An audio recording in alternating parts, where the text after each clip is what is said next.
Hey, welcome to the Explainer. We all feel anxiety, right? And our first instinct almost always is to fight it, to push it away. But what if that fight is the very thing keeping us stuck?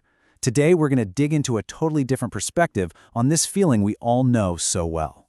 All right, let's just jump right into this quote from psychologist Stephen Hayes, because it really hits the nail on the head. He says, "Anxiety is an emotion that begs us to mishandle it." And it's so true, isn't it? It's tricky. It kind of dares us to do the exact opposite of what actually helps, pushing us to worry and overthink and just run. But what if all those gut reactions are the real problem? So that leads us perfectly into our first act, the anxiety trap. This is all about that strange paradox where the more we try to escape anxiety, the more trapped we become, and the smaller our world gets. Okay, first things first, we've got to get this distinction clear in our heads. Fear is that immediate, gut punch reaction to a real, right-now danger. Think of a car swerving towards you. It's happening now. Anxiety, though, that's all about the future. It's that mental hamster wheel of what-ifs. What if I fail? What if they don't like me? All about threats that haven't happened and honestly might never happen. So how does this trap actually work? Well, it usually follows this pretty predictable three-step pattern. First, some uncomfortable feeling shows up, anxiety, doubt, whatever. Instantly, our focus just narrows in on it like a laser beam, and then that inner critic starts up, right? Ugh, why am I like this? Why can't I just be normal? And finally, we do whatever it takes to get away from that feeling and avoid anything that could possibly trigger it again. Sound familiar? I bet it does to a lot of you. And here's the crazy outcome of that whole cycle. Our brain's natural alarm system, the thing that's literally designed to keep us safe, it goes into overdrive.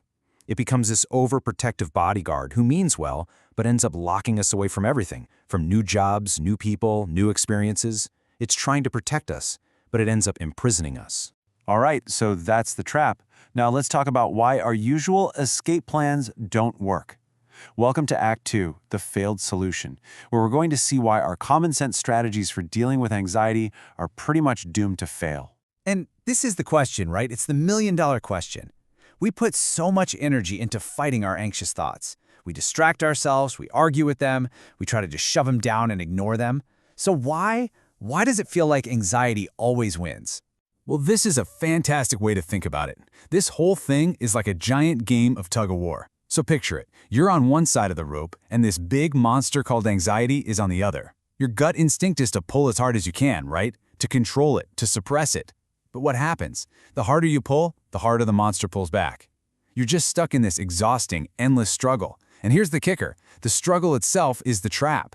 So how do you win a game like that? You do the one thing that feels totally wrong. You drop the rope. And this right here is the thought process that keeps so many of us stuck. We have this assumption, I have to get rid of my anxiety before I can live my life. I'll apply for that job once I feel more confident, or I'll start dating once I'm not so nervous all the time. But the reality is, that strategy just puts your entire life on hold, waiting for a day that never really comes, because that struggle just keeps on going. Okay, so if fighting is a dead end, what are we supposed to do?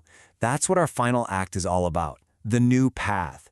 This isn't about a better strategy to fight, it's about a completely different way of relating to everything that's going on inside our heads. Let's look at these two different modes of being. On one hand, you have the typical worried mind. It's on autopilot, we're totally tangled up in our thoughts, we're reactive, we're judgmental of ourselves. Now, flip that on its head. That's mindful awareness. It's about taking a step back and just observing our thoughts and feelings almost like you're a curious scientist, with some kindness and without getting all wrapped up in the drama. And just to be super clear, mindfulness is not about emptying your mind or finding some magical state of constant bliss. That's not it at all. It's a skill. It's the simple, but not always easy practice of just paying attention to what's happening inside you, with a bit of compassion, so you don't have that knee-jerk reaction to just run away from anything that feels uncomfortable. This brings me to this absolutely beautiful quote from the poet Rumi. He said, "This being human is a guest house. Every morning a new arrival. Welcome and entertain them all." What if we thought of our feelings like that? Even the tough ones, like anxiety or sadness. What if they aren't burglars we need to fight off?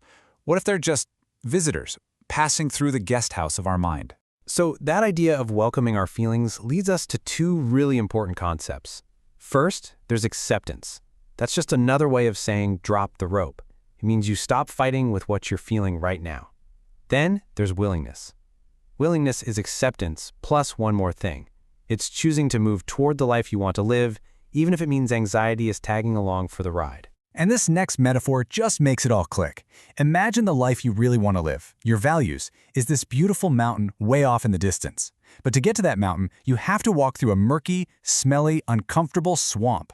That swamp is your anxiety. The point isn't to like the swamp. Nobody likes the swamp. The point is to be willing to walk through it to get to the mountain on the other side. Okay, one last metaphor for you, and this one's a big one. It's called the bus metaphor.